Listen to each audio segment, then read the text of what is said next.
Bonjour à tous. Donc on va rester sur la même thématique parce que là on va parler du stockage de l'énergie. Donc précisément le thème de cette séquence c'est stocker l'énergie, un défi pour la transition énergétique. Donc c'est un sujet très important. Pourquoi? Parce que en fait le grand défi des énergies renouvelables, il réside dans la manière de les stocker. En effet, le développement de l'énergie propre, il est toujours limité. Pourquoi? Parce qu'il y a un problème de gestion de stockage mais aussi une intermittence de sa production. Donc pour nous éclairer sur le sujet, aujourd'hui on reçoit François Hubert. Donc François Hubert, vous êtes le PDG et le cofondateur de Chemwatt. Vous avez une expérience opérationnelle de 25 ans dans divers secteurs industriels, donc principalement liés à l'énergie. Vous avez travaillé à EDF, Philips, dans les énergies renouvelables et les équipements électriques. Et vous avez été aussi PDG du bureau français de Blue H, une start-up hollandaise dans le développement des éoliennes offshore flottantes. Vous avez également été consultant international pendant plusieurs années et vous êtes impliqué dans un certain nombre de projets et aussi dans l'enseignement supérieur. Donc comme je disais lors de cette présentation, de cette brève présentation, vous êtes PDG de Chemwatt. Donc est-ce que vous pouvez nous expliquer ce que vous développez dans votre entreprise pour répondre aux problèmes de stockage des énergies? Oui, bonjour à tous. Merci.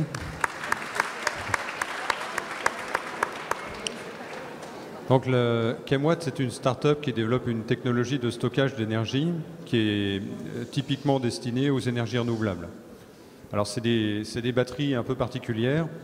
Je vais vous décrire brièvement la technologie, mais sans forcément rentrer dans le détail, parce que là on va perdre beaucoup de monde. C'est des batteries où on stocke l'énergie dans un liquide en fait. Vous avez des réservoirs de liquide. On va pomper ces liquides dans un convertisseur et sous l'action de l'électricité, les liquides vont se charger. C'est une réaction électrochimique.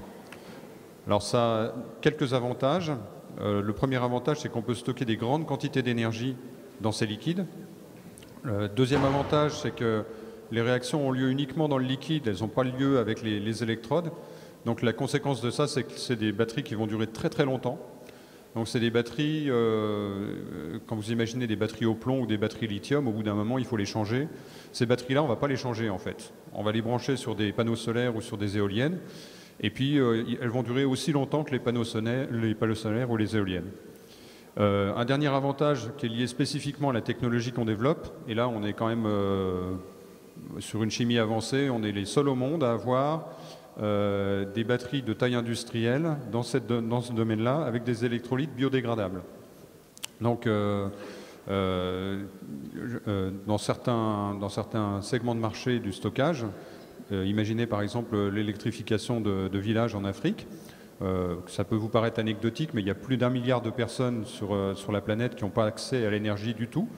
Donc il y a plein d'endroits où on peut alimenter les gens non pas avec des centrales nucléaires et des réseaux, etc., mais simplement avec des panneaux solaires et des batteries.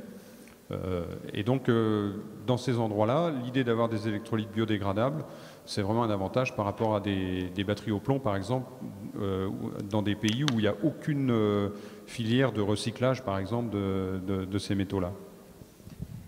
Est-ce que vous pouvez nous expliquer comment se structure le marché du stockage d'énergie, par exemple? Quels sont les acteurs déjà présents et quelles sont les solutions actuelles déjà proposées pour stocker l'énergie? Alors ça, c'est vraiment une question intéressante parce que quand on se dit comment se structure, c'est vraiment une question, comment est-ce que ça va se structurer effectivement, parce que c'est un marché totalement émergent et il faut bien comprendre que si aujourd'hui vous regardez les chiffres du stockage d'énergie pour les réseaux, hein, pour du lithium, pour des énergies renouvelables, pour des choses vraiment de grande quantité, on ne parle pas du stockage d'énergie dans vos téléphones portables ou dans les voitures. Hein, c'est vraiment pour la production électrique, pour l'industrie, pour les habitations. En fait, il y a déjà des chiffres énormes, mais c'est rien du tout. Parce que ce qu'il faut bien comprendre, c'est que jusqu'à il y a quelques années, les énergies renouvelables, c'était quelque chose de cher. En fait, on faisait ça pour sauver la planète. Mais aujourd'hui, il y a de plus en plus de régions dans le monde où les énergies renouvelables, c'est compétitif. Ça vaut moins cher que le conventionnel, ça vaut moins cher que le gaz, ça vaut moins cher que le nucléaire. Quand on est dans ces conditions-là, les gens n'investissent pas dans les énergies renouvelables pour faire joli, ils investissent pour gagner de l'argent. Donc les investissements qu'on voit arriver maintenant et qu'on va voir arriver dans les prochaines années, ils sont sans commune mesure avec ce qui a été fait dans les décennies précédentes. Et ça veut dire que sur les réseaux et hors réseau, on va voir arriver une quantité faramineuse d'énergie intermittente. C'est une énergie qui est produite à un moment où on n'en a pas forcément besoin. Donc typiquement, on va voir arriver du solaire en milieu de journée, alors qu'en fait, on a besoin de l'énergie le soir et le matin. C'est la raison pour laquelle le stockage arrive tout de suite derrière les énergies renouvelables. C'est vraiment une technologie ou un ensemble de technologies dans lesquelles le marché ou la communauté mondiale investit très fortement parce qu'elle se dit il y a plusieurs façons d'équilibrer l'offre et la demande. Il y a aussi l'effacement, par exemple. Mais le stockage, ça paraît vraiment un des maillons les plus importants. Or, c'est quelque chose de complètement nouveau. Alors, la technologie sur laquelle on travaille, par exemple, elle n'a jamais vraiment été utilisée à grande échelle pour stocker des énergies renouvelables. Donc, il y a effectivement plein d'acteurs qui se positionnent. Alors, soit parce que, comme nous, on est une start-up, donc nous, on se positionne comme un nouvel acteur, capable de produire des solutions de stockage qui n'existaient pas avant. Mais il y a plein d'acteurs existants qui se disent « Ah, c'est un marché en croissance, il faut que je me diversifie. Ça va impliquer une baisse d'activité dans d'autres secteurs, une reprise d'activité dans ce secteur-là, donc je vais investir là-dedans. » Donc on va retrouver des énergéticiens, des sociétés comme Engie par exemple. On va trouver des grands ingénieristes de l'électricité, des sociétés comme General Electric, Siemens, ABB. Enfin, il y a plein de groupes internationaux qui sont sur ce sujet-là. Et puis il y a aussi plein de groupes dont vous n'avez jamais entendu parler, qui sont des groupes industriels de taille assez importante, mais qui sont vraiment en business to business, en B2B. Et donc ces sociétés-là, elles cherchent à se positionner sur le stockage d'énergie, mais pour des clients business que vous ne connaissez pas, quoi. Merci pour cette réponse très claire. Donc, comme le thème de ce printemps de l'économie 2018, c'est démondialisation, démondialisation, est-ce que vous pouvez nous expliquer quel impact la mondialisation a clairement sur votre activité? Alors, déjà, le stockage, c'est un secteur mondialisé d'entrée de jeu. Il y a plein de gens qui pensent que, un petit peu comme au XXe siècle, on crée une activité. Par exemple, nous, on est une start-up, alors on va commencer par vendre des choses autour de nous. On est en Bretagne, alors bon, on va vendre des choses en Bretagne, puis après, on va faire le marché français, puis après, on va commencer à aller à l'international, c'est-à-dire la Belgique, le Maroc, là où on parle français. Hein. Donc, c'est plus du tout comme ça. En fait, nous, la vision qu'on a, c'est que dans quelques années, si on veut être présent, on devra être une société capable de vendre à tous les grands comptes mondiaux. Donc encore une fois, les sociétés dont j'ai parlé, General Electric, Siemens, Engie, des sociétés qui sont internationales, qui vont vendre partout. Et nous, on va pas embaucher, moi je ne vais pas embaucher 500 commerciaux pour aller vendre à tous les utilisateurs finaux de nos systèmes partout dans le monde. Eux, ils discutent avec ces grands comptes mondiaux. Donc nous, il faut qu'on vende à ces gens-là. Le marché sera en centaines de millions ou en milliards d'euros dans quelques années. Et donc, pour pouvoir vendre à des sociétés comme Engie, il faut qu'on ait une part de marché suffisamment importante, donc à 2 chiffres, il faut qu'on ait plus de 10% de part de marché, et donc il faut qu'on ait une croissance très très rapide. Donc, vous voyez, la mondialisation, c'est extrêmement structurant pour une entreprise. Moi, je ne peux pas raisonner en me disant combien je vais vendre l'année prochaine en France. Ça n'a aucun sens.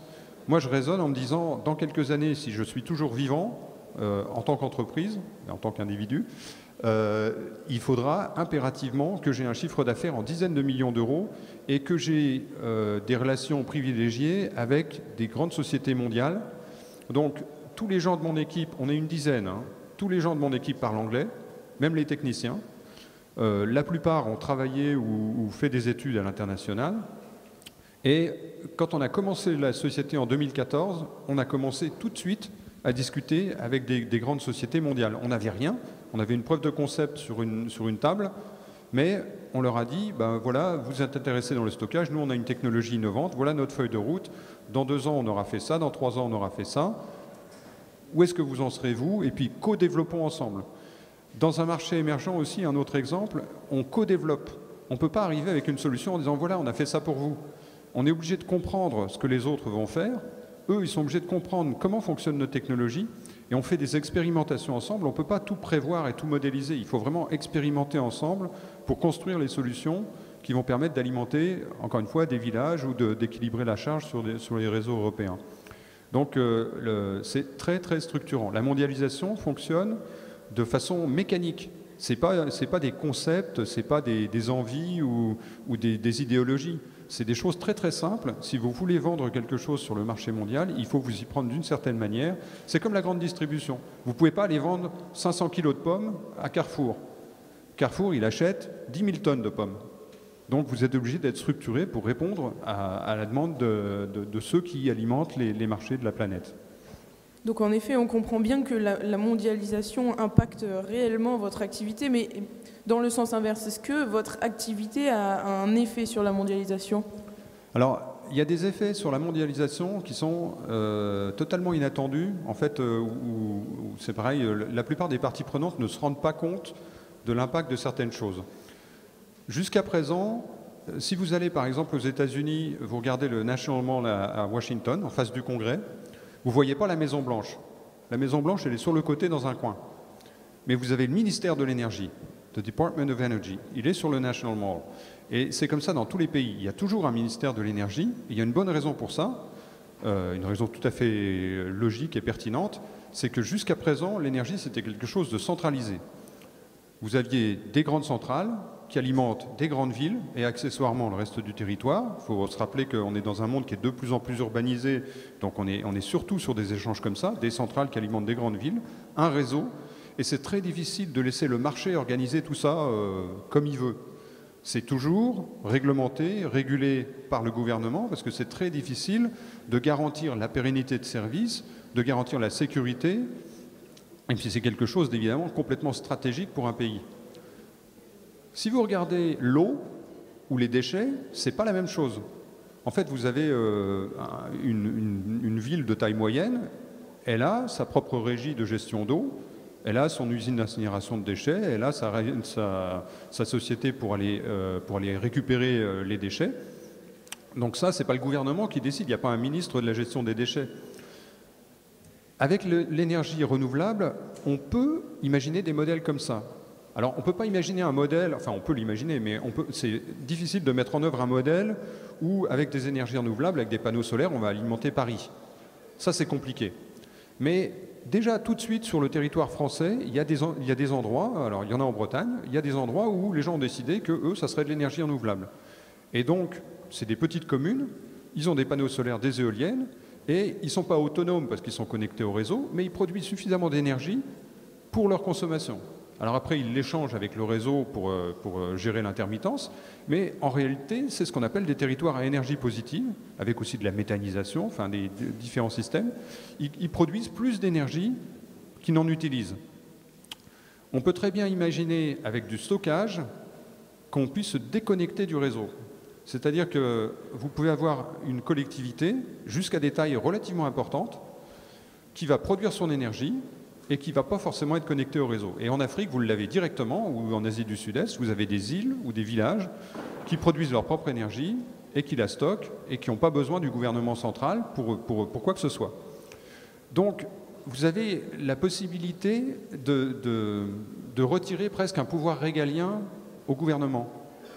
C'est-à-dire que vous avez quelque chose qui était avant complètement stratégique, qui était aussi axé sur des échanges. Par exemple, on parle beaucoup de sécurité énergétique dans le nucléaire, mais le carburant nucléaire, il est importé. Vous avez vraiment des dynamiques comme ça. Les échanges qu'on a avec le Mali ne sont pas du tout innocents. Alors évidemment, l'exemple, c'est le pétrole, le gaz russe, etc. Alors maintenant, qu'est-ce qu'on va faire quand on veut du gaz? On l'achète soit aux Russes, ou alors on l'achète à Trump, qui va faire du gaz liquéfié pour nous l'amener. Bon, ça pose plein de questions. Les renouvelables, c'est pas ça en fait. Le soleil, il est chez vous, le vent, il est chez vous. Éventuellement, la méthanisation, c'est vos propres déchets. Donc, vous avez un système comme ça où, au niveau du territoire, vous pouvez gérer cette question-là et elle disparaît de la scène internationale et de la scène nationale.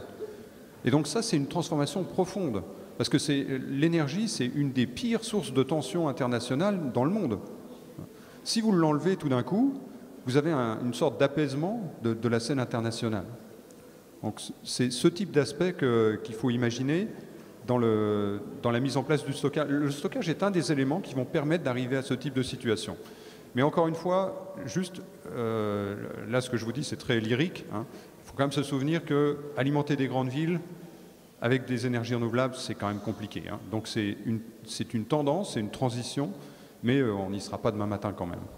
Donc on comprend bien à quel point justement votre activité a un impact sur la mondialisation et que la mondialisation a un impact sur votre activité en retour. Et là, j'aimerais bien que vous nous parliez en tant que PDG de start-up, comment vous voyez votre développement à moyen et long terme en quelques mots. Wow, ça c'est effrayant, c'est ce que mon board me demande de temps en temps. Alors, nous on est à la charnière entre le développement de la technologie et son déploiement, c'est-à-dire qu'on commence à vendre des systèmes qui sont des démonstrateurs, qui ne sont pas des machines standards certifiées, c'est juste des machines où on dit à nos clients, écoutez, ça marche, on ne peut pas vous garantir combien de temps et qu'elle n'aura pas de problème, mais si vous voulez travailler avec nous pour faire quelque chose et regarder comment ça fonctionne, voilà, on peut vous vendre un système. Notre objectif, c'est dans 2 à 3 ans de vendre des systèmes certifiés, vraiment des machines comme tout le monde, et à terme de devenir un des quelques fournisseurs mondiaux de ces solutions. Parce que, encore une fois, là, la mondialisation est très structurante. Si vous prenez une société comme EDF ou Engie, ils n'achètent pas à 40 fournisseurs. Ils achètent à un petit groupe de fournisseurs et, entre guillemets, ils les font tourner. C'est-à-dire qu'ils veulent avoir le choix, ils ne veulent pas en avoir qu'un, parce que là, c'est embêtant, c'est un monopole. Donc ils veulent avoir une sorte d'oligopole avec quelques challengers, donc des gens à qui vont pouvoir dire cette fois-ci tu n'as pas eu la commande parce que tu étais un peu trop cher pour maintenir une concurrence, mais ils n'en ont pas besoin de 50 parce que sinon ils ne savent pas comment choisir. Donc nous on veut devenir une de ces sociétés, ça veut dire que dans quelques années on serait une société de taille intermédiaire de quelques centaines ou quelques milliers de personnes qui vend comme ça, qui est une des 4 ou 5 sociétés dans le monde qui font ça, et qui vendent à toutes les grandes et petites sociétés dans le monde qui vont acheter ça. Eh bien, merci beaucoup François Hubert pour votre intervention. Merci.